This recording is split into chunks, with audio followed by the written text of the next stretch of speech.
Um, so Nitesh, if you're there, can you help Rakesh out with getting the audio set up in Okay, case anything is missing? okay, I'll do.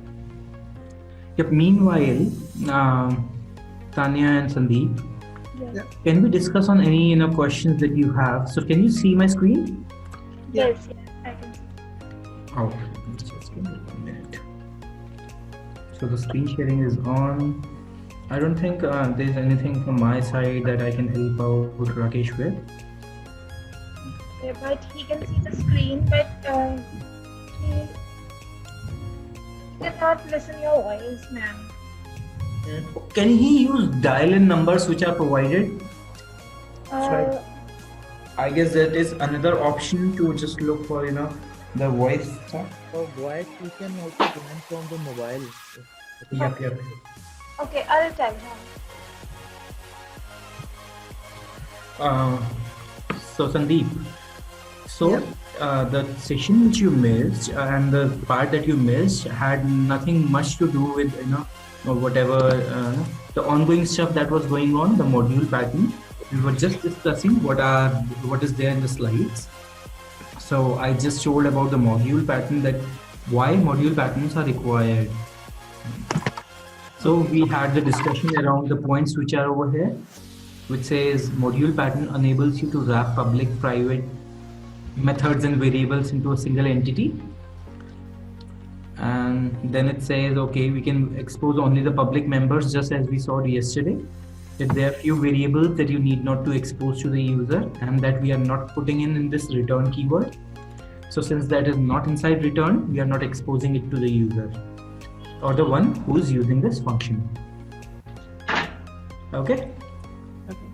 So this is more or less what we had in the conversation that we had with Tanya once you were off from the meeting. So you understand this module pattern? I don't know till what time you were following me. I guess you saw the implementation of module patterns. Am I correct? Yeah. So yep, over here you can see I have a name, age, designation, and salary, along with a function which is like increment salary, and I am exposing 4 of them. This increment salary is internally accessing to salary.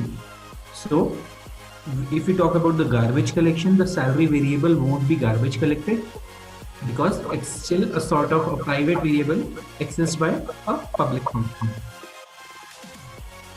Okay. Yeah. Yeah. Yeah, I have a question on this. Okay. See, the salary is at 10 in the employee details, right? Okay. And we are incrementing it by 1. Yeah. Yeah. But what if we are increment salary out of this function when we are like calling employee details? Okay. So what will be the answer? So you want something? Okay. Okay. One question. Do you guys have Visual Studio? No, I don't have. Okay. So I'm not sure at this moment I have Rakesh joined in. So, Rakesh, am I audible to you now?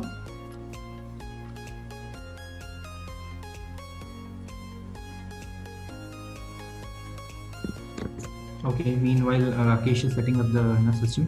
Let me just get the question you have. You said you're creating a variable which is like I'll create. Okay, this is the function that we created that day. Now, what do you want in this?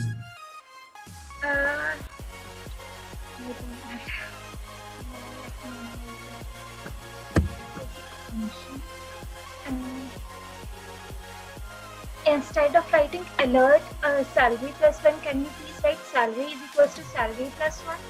Sure.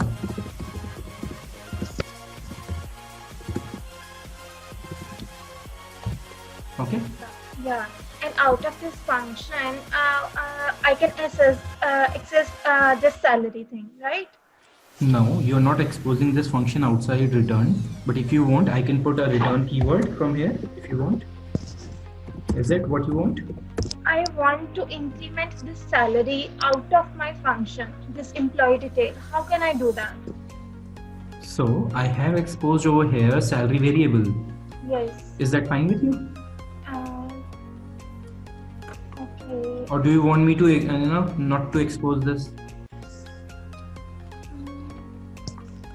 You can expose this. Mayank, can I write a code into the chat and you will like answer me? Yeah, sure, not a problem. Okay, I won't write it. I will directly ask you. There is a function, let's suppose, this employee detail, right? Okay. And yeah, I will initialize salary with 0. Okay. Yeah, and we are implementing the salary by 1 In a function. in a function. Okay. If I have to call this function twice, Okay. so what will be the output? Salary will be equals to 3, or all the time I will call this employee detail salary will re-initialize 0, and for the all the 3 outputs will be like salary is equals to 1 1 1. So if you want to try this out, and let's say I create another function which says where show salary. Okay. Yeah. And I'll just say alert for the salary.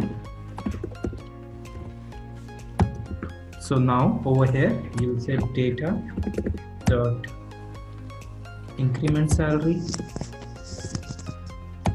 and data dot show salary.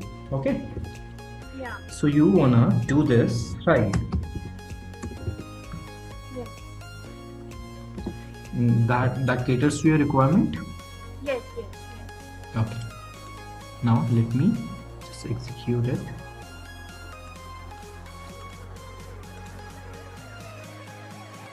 We have module pattern. I just run this up. I'll have something on my alerts screen. No, I didn't execute. Okay. Okay, I'm doing console and I'm doing alert over here. Let me just copy this.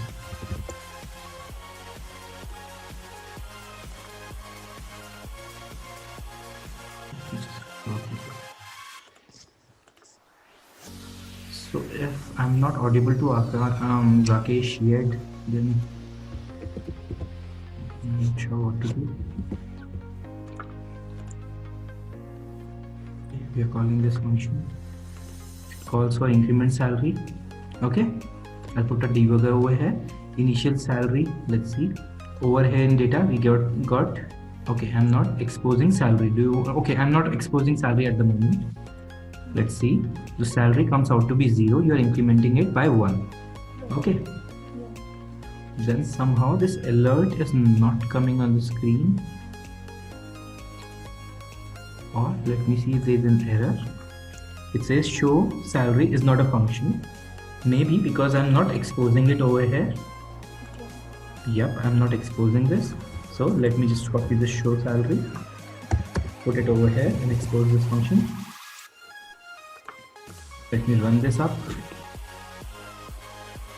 Salary initially is 0. It comes out to be 1. Now let's see. It shows me again in an alert. It would say 1. I come back. Now you want to see whether the salary is re-initialized or not. Yes. Okay. Yes. Let's see what I'm just hovering over it. So what can you derive out of it? Sorry, Manu. I'm saying I just hovered over it. It showed me salary as 1. It is not re-initialized to 0. What inference? So let me just show you the alert box then. So it will alert me to 10, and then again it would be called salary is now 2, and then when you execute it, you'll be having 3. Okay. Yeah. Executing it, a single go 1, 2, and 3. So this means when this entire employee detail function was executed initially, it initialized 3 variables with the name, age, and salary, and it exposed few variables. Okay. Now, just like in Java, what you have is, let's say you're saving the username, user age, user detail, and then using those increment salary, show detail function, you are just showing those details. So in that case, even if it is a variable which is hidden to the user, which is not exposed out, it also retains its memory and the data it have. Okay. Okay. Okay. Any more question on this? Any problematic stuff? I have this. I'm here on. Okay. Rakesh, you still, I think Sandeep is gone again. Rakesh is still available. Can you hear me? Nitish? Chat also. What, Nitish? He's not answering me on the chat also. So I don't know whether he's here or not. Sandeep is not also available now. Sandeep, yeah. I think, are you guys in office or like you're taking this No. call? I'm in PG. So I don't know about Rakesh and Sandeep. Okay, I think they need to set up a more stable connection. So any comments? We had 10 slides yesterday. We talked about IFEs. So I can just give a quick hands up for you. We talked about the course details. We just talked about the IFEs. We created JavaScript object using object literal, new object. Then we talked about module pattern. Okay. We talked about the dynamic keys. Then we talked about advantages of IFEs, how to expose IFE, how to create closures. So any questions so far, and how to use those closures inside module pattern that we have? Can you please open closure slide for 1 second?